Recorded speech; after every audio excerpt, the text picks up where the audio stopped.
Bumper फसल चाहिए ना, तो बुआई का तरीका एकदम सही होना चाहिए। तो चलिए समझते हैं कि इसे सही तरीके से आखिर किया कैसे जाए। एकदम सीधी और सच्ची बात है ये। मतलब अगर शुरुआत ही गलत हो गई तो आगे चलकर सब बेकार है।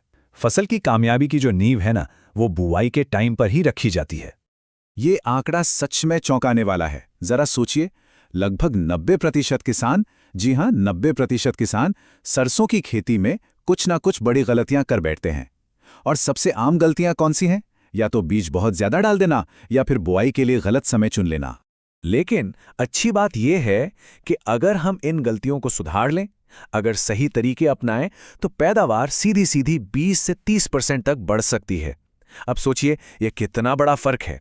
तो ठीक है, सफलता का सबसे पहला कदम क्या है? वो है सही समय।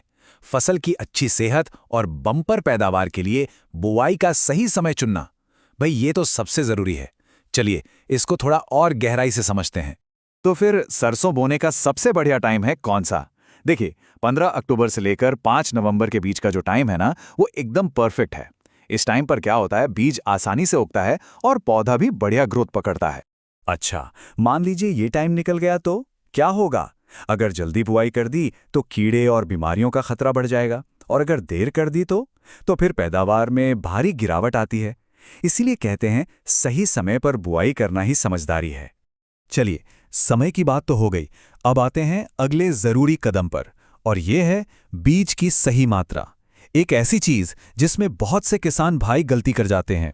अक्सर एक सोच होती है कि भाई जितने ज्यादा बीज डालेंगे उतनी ज्यादा फसल होगी, लेकिन असल में मामला ठीक इसका उल्टा है। सोचिए, जब बहुत सारे पौधे एक ही जगह उगेंगे तो वो आपस में ही लड़ने लगेंगे, धूप के लिए, पानी के लिए, जमीन के पोषक तत्वों के लिए। नतीजा, सारे के सारे पौधे कमजोर रह जाते। तो फिर सही मात्रा है क्या? देखिए, अगर लाइन में बुआई कर रहे हैं तो 1 एकड़ के लिए 3 से 4 किलो बीज काफी है, और अगर छिटकवा विधि से बुआई कर रहे हैं तो 4 से 5 किलो बीज डालिए। बस इन आंकड़ों का ध्यान रखना बहुत जरूरी है। ठीक है, बीज की मात्रा तो समझ आ गई। अब बात करते हैं सही दूरी और गहराई की, क्योंकि पौधों को अच्छी तरह से फलने फूलने के लिए मिट्टी में सही जगह मिलनी भी तो चाहिए, है ना? तो दूरी कितनी रखें? सिंपल है, लाइन से लाइन की दूरी रखिए 30 सेंटीमीटर, और पौधे से पौधे की दूरी 10 से 15 सेंटीमीटर। इससे फायदा क्या होगा? पौधों को बढ़िया हवा मिलेगी, फूल अच्छे से आएंगे, और सबसे जरूरी बात, दाने भी एकदम मोटे और वजनदार बनेंगे। दूरी तो हो गई, अब बात गहराई की। ये भी बहुत मायने रखती है। बीज को करीब 2 से 3 सेंटीमीटर गहरा बोना चाहिए। ये अंकुरण के लिए सबसे सही गहराई मानी जाती है। सही गहराई के लिए एक आसान सा नियम याद रख सकते हैं।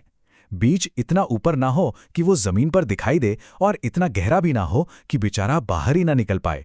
बस एक सही बैलेंस बनाना है। अब आते हैं उन 3 बड़ी गलतियों पर जो अंकुरण की सबसे बड़ी दुश्मन है। इनसे बचकर ही फसल को बर्बादी से बचाया जा सकता है। तो वो 3 गलतियां कौन सी हैं जिनसे हर हाल में बचना है? पहली, खेत को ठीक से तैयार किए बिना ही बुआई कर देना। दूसरी, सूखी मिट्टी में बीज डाल देना। और तीसरी, बीज का उपचार किए बिना ही बो देना। एक बात याद रखिए, इनमें से एक भी गलती हो गई ना, तो समझ लीजिए आधे बीज तो उगने से रहे। तो चलिए, सही बुआई करके हमने एक अच्छी और मजबूत शुरुआत तो कर दी, लेकिन कहानी यहीं खत्म नहीं होती। असली सवाल तो अब शुरू होता है। पौधे को मजबूत कैसे बनाया जाए, और सबसे बड़ी चिंता, उसके फूलों को झड़ने से कैसे रोका जाए। ये है फसल की देखभाल का अगला और सबसे जरूरी पड़ाव।